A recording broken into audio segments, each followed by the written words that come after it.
For thousands of years, Earth had been silent. No messages, no ships, no trade. The galaxy had moved on, thinking humanity was lost, dead, maybe, or hiding in shame after the great galactic wars. But now, something had changed. A signal had come. From the edge of the Sol system, short, quiet, and cold.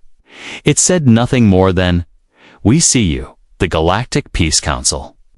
Made up of 20 powerful alien empires, gathered quickly. They believed it was time to reconnect with Earth.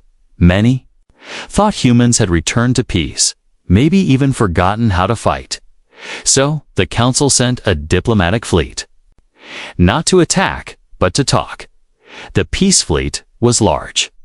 With sleek ships of silver and gold, each ship carried ambassadors, translators, and gifts. They wanted to show goodwill, friendship, and unity. After all, the war was long over, and Earth had been quiet for so long as the Peace Fleet entered Earth's system. They expected a reply, some kind of greeting, or even a warning, but the radio channels were silent. No ships approached, no satellites pinged, only the dark, silent stars. Commander Vera, a tall and proud Jarnak, stood on the main bridge of the lead ship.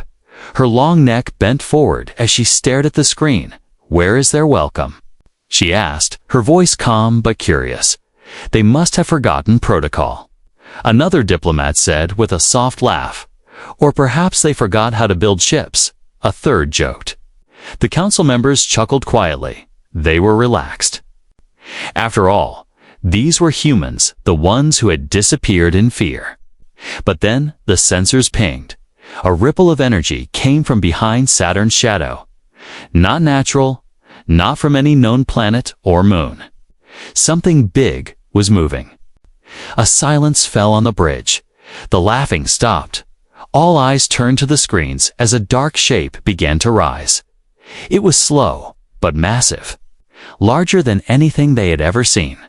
At first, they thought it was a station, maybe an old mining platform. But then it moved again, turning slowly, showing sharp angles, armor, and glowing blue lines. "No way," one alien whispered. Another spoke, "That's a warship, a dreadnought." Someone else muttered, voice trembling. "But that's impossible. Humans don't build dreadnoughts. They never could." And then came the voice. It was deep, smooth, and powerful. It came from every ship in the fleet at once, a human voice. "This is Colossus-1, it said. "Identify yourselves." Commander Vera's mouth fell open. She stared at the black ship, now fully revealed. It was like a mountain drifting through space, covered in scars, cannons, and strange symbols. 1,000 lights blinked across its body like eyes. No one answered at first. They were too shocked. Too afraid. A human ship had just come from nowhere. It was too large, too advanced. And the name? Colossus-1. Sent chills through many. That name was a myth. A ghost story told to young cadets. The ship that Earth had built, but never used. The weapon so powerful that even humans had buried it. But now it was here, awake. The Council's ships slowly began to move back. Not to flee, but to make space, out of fear, not diplomacy. Commander Vera tried to speak, her voice shaky. "This is the Galactic Peace Council," she said. "We come in peace. We carry gifts and seek talks."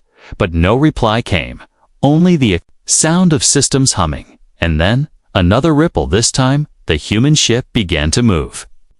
Not fast, not threatening, just moving slowly, calmly, with purpose. It turned its massive front toward the Peace Fleet and held position. Then came the second message. Short but chilling. "We heard your message," it said, "but now you'll hear ours." Everyone on the bridge went silent again.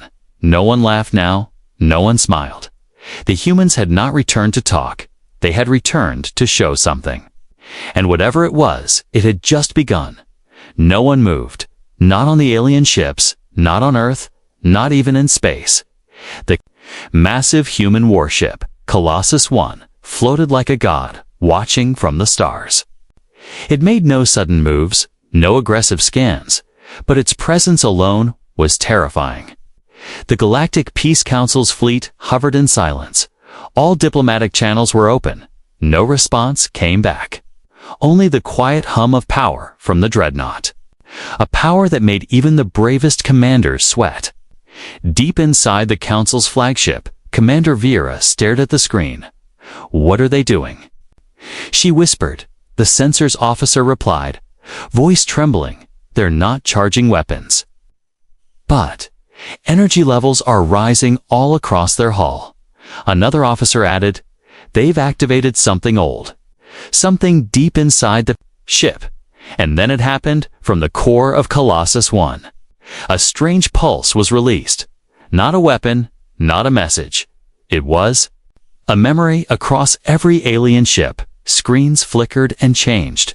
A glowing image appeared, showing Earth burning, cities falling, skies on fire, alien ships bombarding human colonies.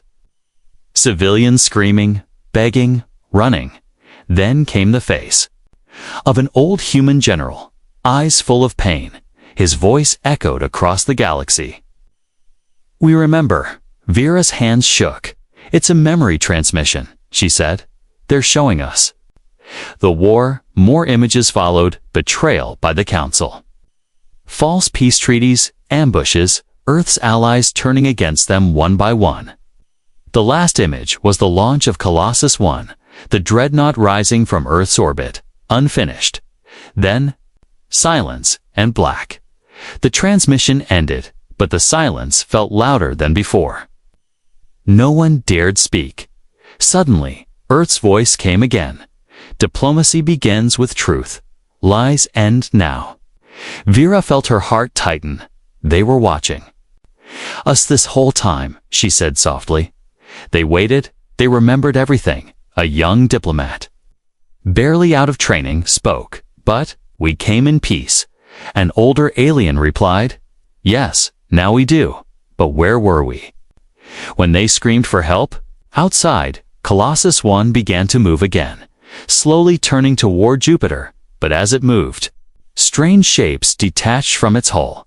Smaller ships, black and silent, followed the dreadnought-like shadows. No one had detected them before. No lights, no power signatures. "What are those?" Vera asked. "Fighter escorts." "No," the sensor officer said. "They're not weapons. They're observers." Each black shadow drifted toward one alien ship. No attacks, no hacking. They simply floated close and watched, scanning, recording. Fear spread like wildfire. These were not ordinary machines. These were judges. Colossus-1 sent another message: "You will not be harmed. Your history will be." Inside each council ship, secret files began opening. Dark pasts, lies, betrayals, old war crimes long buried. The humans had them all. Every sin, every cover-up. Vera's own screen blinked. A file opened. It showed her grandfather ordering the bombing of a human refugee base. She froze, her eyes wide. "I didn't know," she whispered. Tears filled her eyes. "I didn't know." The voice came again. "You did not need to know, but now you cannot forget." Suddenly, a light shone from Earth. Not a weapon, not a beacon. It was a silent, glowing arc that reached across space. The sensors officer shouted, "It's a signal chain. There, activating planetary defense systems." Planet after planet in the solar system lit up. Luna, Mars, Europa, even deep space stations once thought abandoned. All active, all part of a hidden network. Earth had not slept. Earth had watched. Vera turned to her crew. "We must respond. We must speak." But before she could send a message, the Dreadnought spoke again. "This is not war. This is memory. This is awakening." And then the most shocking thing of all happened. Colossus-1 opened. A massive hangar bay slowly revealed itself, and from the darkness, another ship began to rise. Not large, not armed. It was a diplomatic vessel, human-made. Marked with ancient peace symbols, the message came with it. If your council dares truth, come aboard. The invitation was clear, but so was the threat: lie, and be exposed. Speak truth, and perhaps survive. Vera took a deep breath and made her choice. Prepare the shuttle, she said. I'm going to meet the humans. The shuttle moved quietly toward the human dreadnought. No weapons were locked, no shields were raised. Just silence inside the council shuttle. Commander Vera sat still, her hands folded tightly in her lap. She could feel every heartbeat, every breath, and none of it felt steady. Around her, the crew stared out the windows at Colossus-1. Its massive body stretched like a black mountain across space. Engines the size of cities sat dormant, but pulsing like a sleeping beast that could wake any second. Vera whispered, "This ship. It shouldn't exist." Her second-in-command nodded slowly. "Maybe it shouldn't," he replied, "but it does." The shuttle entered the hangar bay. A strange blue light scanned the ship as it landed. No alarms, no guards, no welcome. The doors opened. Vera stepped out onto a cold metal floor above her. Steel arches reached into darkness. Walls were lined with glowing panels that pulsed like a heartbeat. There were no humans in sight. Only silence. Then a voice echoed, "Follow the lights, A." Path lit up ahead, blue lines on the floor leading into the dreadnought's heart. Vera followed, step by step. Each hallway was wide enough to hold a cruiser, yet felt like a tomb, not of death, but of memory. Images appeared on the walls, moving pictures like dreams. They showed Earth in its golden, days-green forests, tall buildings, happy people. Then came war. Fire, screams, destruction, alien. Ships raining down destruction, children hiding underground. Old men holding weapons they didn't know how to use. Vera stopped walking, her breath caught in her throat. She saw a girl, maybe 10 years old. She stood in the ruins of a burning probe. She stood in the ruins of a burning city, clutching a broken doll. She was human, her eyes wide with fear, and behind her, Vera saw the flag of her own people on the war machines. It wasn't just history, it was evidence. The hallway ended in a massive chamber. There, standing tall, was a single human figure, a woman dressed in black armor, her face calm. "I am Commander Riva of Earth Defense," she said. "Welcome to Colossus-1." Vera stepped forward, trying to keep her voice steady. "I come in peace." Riva nodded. "So did we." There was silence, a long, heavy silence. Then Riva pointed to the walls. "Do you know what this ship is?" she asked. Vera shook her head slowly. "A warship." Riva smiled faintly. "No," she said. "This is a memory, a record." Vera looked confused. Riva continued. "After the Galactic War, Earth knew the truth would be buried. Lies would be told, so we built this ship, not just for defense, but to store the truth. Every message, every betrayal, every scream.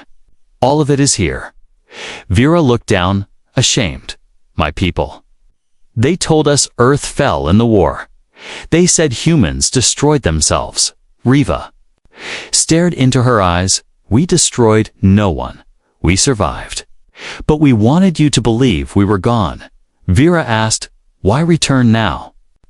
Riva turned and began walking. Vera followed her through another hallway. This one showed images of other species aliens who helped humans. Some were punished by the Council. Others vanished.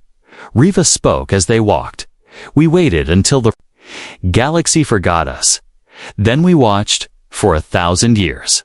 We listened, and now we speak." They entered a final chamber. In the center floated a glowing orb. Inside it was a live image of the entire Council fleet outside. Every ship, every movement, every whisper. "We are not here to destroy," Riva said. We are here to reveal. Vera's voice was quiet. And if we lie again? Riva didn't answer. With words, she raised her hand. The chamber darkened, and the dreadnought shifted slightly. Every ship outside received a simple message: truth or silence. Back in the chamber, Riva finally looked at Vera again. "We will not strike first," she said, "but we will not be lied to again." Vera stood silently. This wasn't a meeting. This was a warning wrapped in peace. A trial hidden in kindness, and the galaxy was watching, every species, every leader, every citizen, watching what would happen next. Vera whispered, "Then let the truth speak." Riva nodded once, and the chamber opened to the stars. The galaxy held its breath. Commander Vera followed Riva deeper into the ship. The walls of Colossus-1 were alive. They pulsed like veins under metal skin. Light shifted with every step, as if the ship itself was aware of them, watching, listening. The corridor widened into a chamber so vast, Vera could barely see the ceiling. Giant glass tubes stood in rows. Inside them floated glowing crystals, some red, some blue, some dull and cracked. Riva paused in front of the tubes. "These," she said, "are memory cores. They hold everything. Recordings of war, peace, betrayal, mercy, and pain." Vera stepped closer. One crystal blinked, and a projection lit the air. It showed an alien general signing a peace treaty with Earth, then cutting the humans' communication line hours later and attacking. That was over 800 years ago. Vera whispered, "Yes," Riva replied. "But we remember." Riva touched the next crystal. It showed a small alien child shielding a wounded human from Council soldiers. A soldier raised his weapon. Then the footage ended. "That child disappeared," Riva said quietly. "Never found, never mentioned in the records." Vera looked away. She had read Council history. It was clean, proud, full of order and peace. But here inside, Colossus-1 was the truth.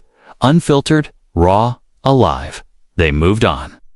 More corridors, more chambers, each one filled with silent proof, until they entered a hall. Unlike the others, at the center stood a tall platform.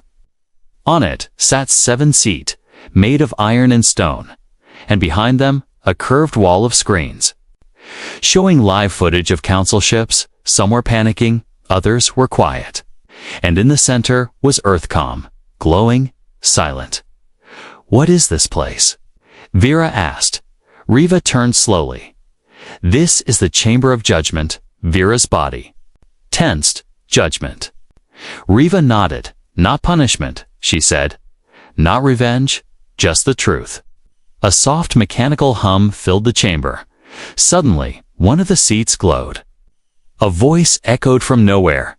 "Ship 04C, Durrani class, Council diplomat. Responsible for the Sarnes agreement." Vera looked at the screen. A Durrani ship drifted nervously in space.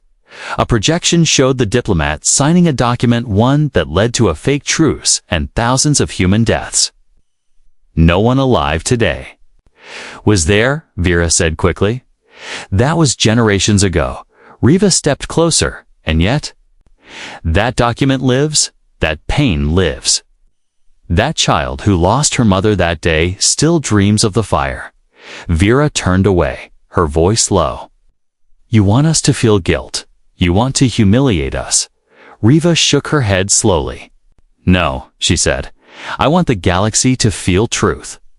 Suddenly, the screens changed, now showing the faces of citizens, alien children, workers, farmers, watching the transmission from Earth. Some were crying, others looked away, but none were laughing. "You sent diplomats," Riva said, "but your records were empty. Your hearts were ready for peace, but your memories were cleaned." Vera's voice cracked. "We were told Earth was a danger, a broken world of violence and rage." Riva's eyes softened. "Earth is dangerous." But only when forgotten. They stood in silence. The dreadnought systems gently hummed. And for the first time, Vera understood. This wasn't a weapon. It was a witness, a sleeping judge holding history in its iron hands. A new message blinked on the chamber wall. Council ships have opened private channels. Vera stepped forward. They want to speak? Riva nodded. They're scared. They should be. Vera said quietly, not of your weapons, but of your memories. Riva tapped the controls. The iron seats lit up one by one. Council leaders would soon speak live across the galaxy. Each one knowing the truth waited for them like a shadow. Vera turned to Riva. What do you want now? Riva's answer was simple. We want to see if you're worth remembering. The chamber dimmed, and the trial of the galaxy began. Above Earth, the stars no longer looked peaceful. They flickered nervously over the orbiting warship that had shaken the galaxy. Colossus-1 stood like a god in the sky, silent, unmoving, watching. Across the Galactic Peace Council fleet, panic spread like wildfire. Ambassadors spoke in hushed voices. Commanders whispered to their crews. Some tried to shut off their comms, others begged for instructions. But Colossus-1 did not move. It didn't need to. The truth had already fired its first shot inside one council ship. A small alien child clutched his mother's hand. He watched the glowing image of Earth and whispered, "Is the ship angry, Mama?" She didn't know how to answer. No one did. The galaxy had long forgotten to fear humans. Now, they were remembering too quickly. On board Colossus-1, Commander Riva stood in the center chamber. The 7 judgment seats now held projections of Teichus, of the council's highest members. Each leader looked nervous. Each one forced to sit still as Earth's archives played across their screens. Documents, recordings, betrayals, nothing was hidden. Some shouted, "This is unfair." Those were different times. We did what we had to do. Riva remained calm. The ship didn't judge. It revealed, "We are not asking for apologies." She said, "We are asking for truth." The lights dimmed. Another memory played, this one of a council fleet firing on a human medical ship marked with red lights. No weapons, just doctors. Screams echoed in the chamber, and somewhere in the fleet, a captain dropped his head and wept. One by one, the council leaders tried to defend their ancestors. But the dreadnought had records they did not. Orders signed in secret, war files erased from history, and each time a leader lied, the ship revealed more. Fear took hold, not from guns, not from bombs, but from truth that could not be denied. Back on Earth, entire cities tuned into the broadcast. Alien planets from across the galaxy did the same. Billions of eyes watched, not a trial, but a reckoning. Meanwhile, the black drones, those small ships that left Colossus-1 still, floated beside each council vessel. They never spoke, never acted, but their presence made crews nervous. They're not weapons. One officer whispered, "They're witnesses on board the Durrani ship." The ambassadors screamed, "You can't scare us into peace. We won't kneel just because you show us our past." Riva's voice came through calmly. "Then you misunderstand. This is not fear. This is memory." The image changed, now showing a peaceful village Durrani and humans living together after the war, helping each other, laughing, building. Riva continued, "You made war, but some of your people made peace. We remember both." Silence returned, but it wasn't cold anymore.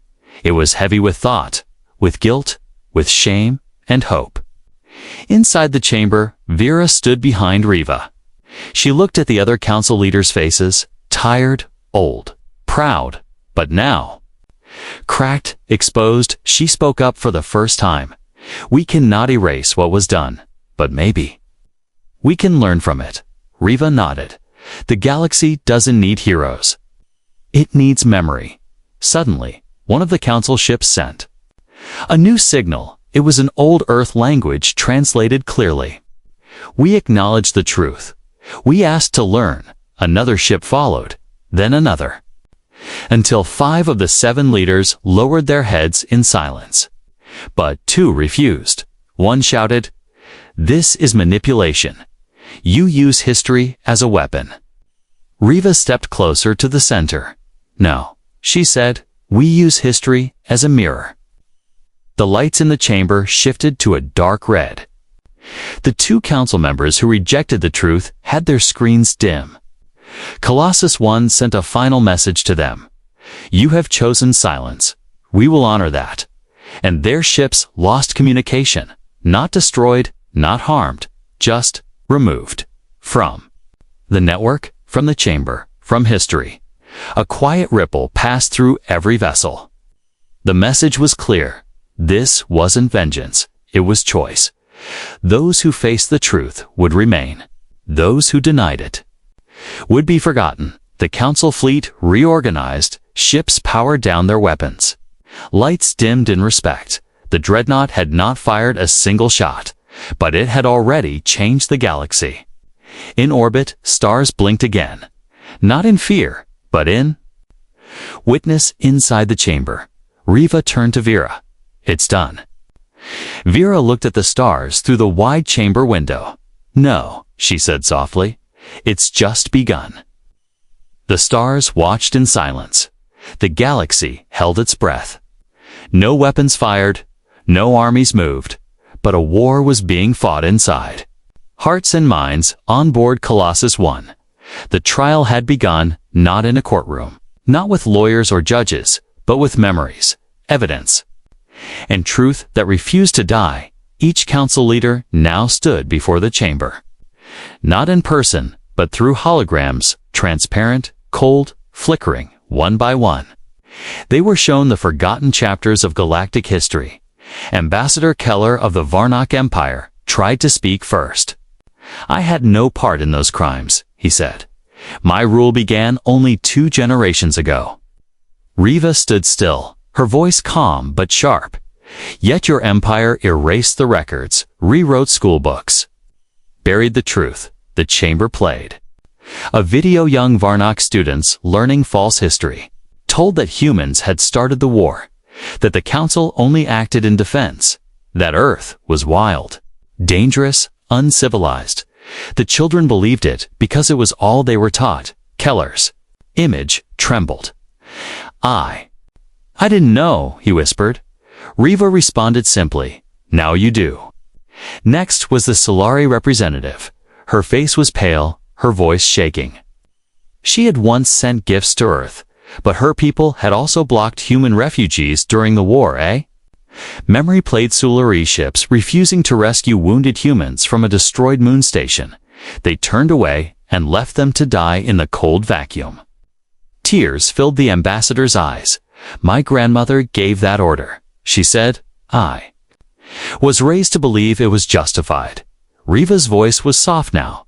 "And what do you believe today?" The ambassador lowered her head. "That we were wrong." The chamber accepted her answer. Her seat glowed green across the galaxy. A signal spread. Truth received. Each confession became a signal. Each act of honesty lit a path through the Celity. The darkness. Then came Vera, commander of the flagship. She stepped forward without a hologram. She was there, in the flesh. She had seen Earth, walked inside the dreadnought, and now she stood before the galaxy. Her voice was steady, but her eyes full of weight. "My people taught me Earth was a legend," she said. "They said humans were gone, buried by their own anger, but they were wrong. We were wrong." Behind her, screens lit up, showing the faces of soldiers, children, teachers across her planet, all watching, listening, waiting. Vera turned to Riva. "You didn't want war. You wanted us to see ourselves." Riva nodded. "That is how peace begins." The chamber hummed. Colossus-1 pulsed with energy. Not to fire, but to record. Everything said here would be remembered forever, a record to outlive every star in the sky. Then a final screen lit up. It showed a human child, no older than 10, standing before a group of alien children, telling a story of survival, of kindness, of sorrow, the human child said. My mother died in the war, but she told me not to hate. That message spread faster than any weapon. It crossed trade routes, cities, planets, hearts, across the galaxy. People whispered, maybe. This is the beginning. Riva stepped forward. You have seen what we remember. Now show us what you can become. The council members looked at each other. One by one, they gave the same answer, a promise not just to make peace, but to teach truth. Across the fleets, weapons were powered down. Old files were unlocked. Historians began rewriting books in real time, not with lies, but with memories. The trial had ended. No one was sentenced, but everyone had been changed. Back on Colossus-1, Vera looked out at the stars. So many lights, she said. Some of them will still hate. Riva nodded. Some always do, but now they will not lead. Suddenly, a soft chime echoed through the chamber. It was Earth. The planet below had sent its first open broadcast in 1,000 years. A message that played across every corner of the galaxy. We are Earth, the voice said.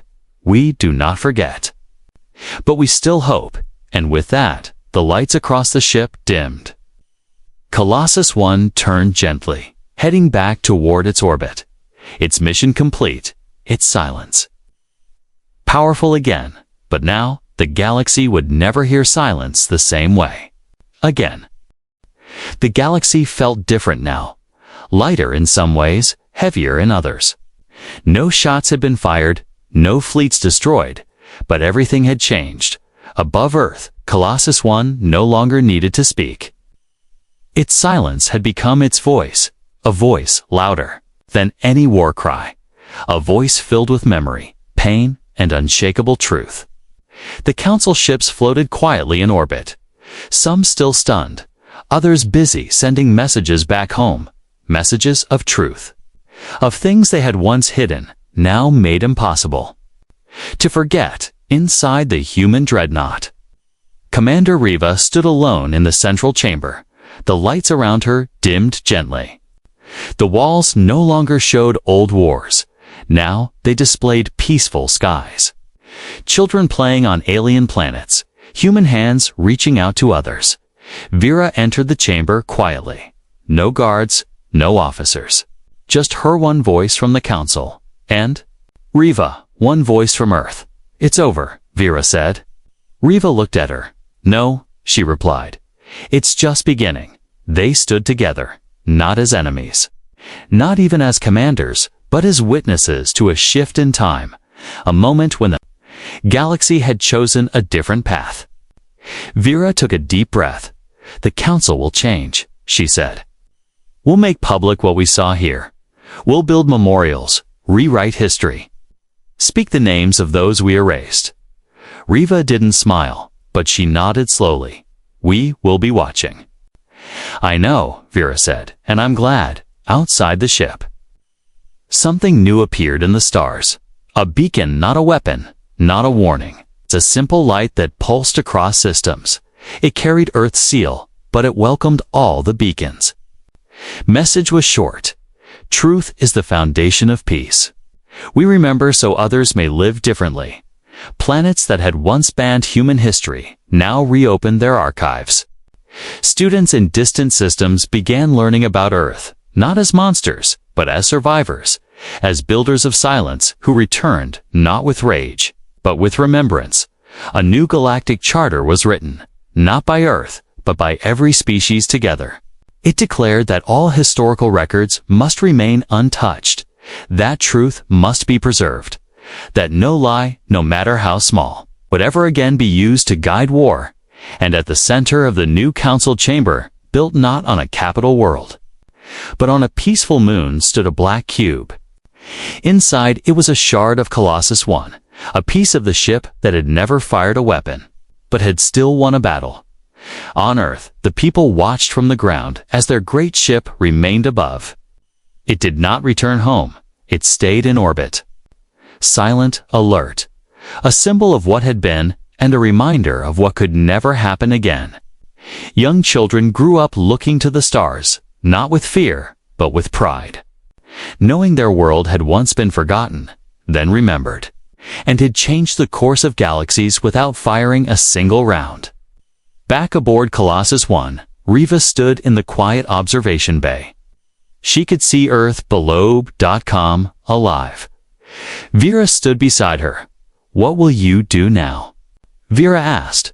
Riva looked at her with steady eyes. "We rest," she said, "and we wait." For what? For the next lie, they stood in silence. Two women from different worlds, both marked by war, both now protectors of peace. As the ship slowly turned, it revealed markings on its hull, words written long ago, words that had waited centuries to be read, now glowing bright for the galaxy to see. "We do not forget. We do not forgive lies. We do not fall again." Ships came and went. Aliens visited Earth with respect. Old enemies became students. Some became friends. And across every star system, people told the story of the dreadnought that never attacked, that never invaded, that only remembered. They called it the trial of silence, and they knew its lesson well. That silence, when full of truth, can be the loudest voice in the universe.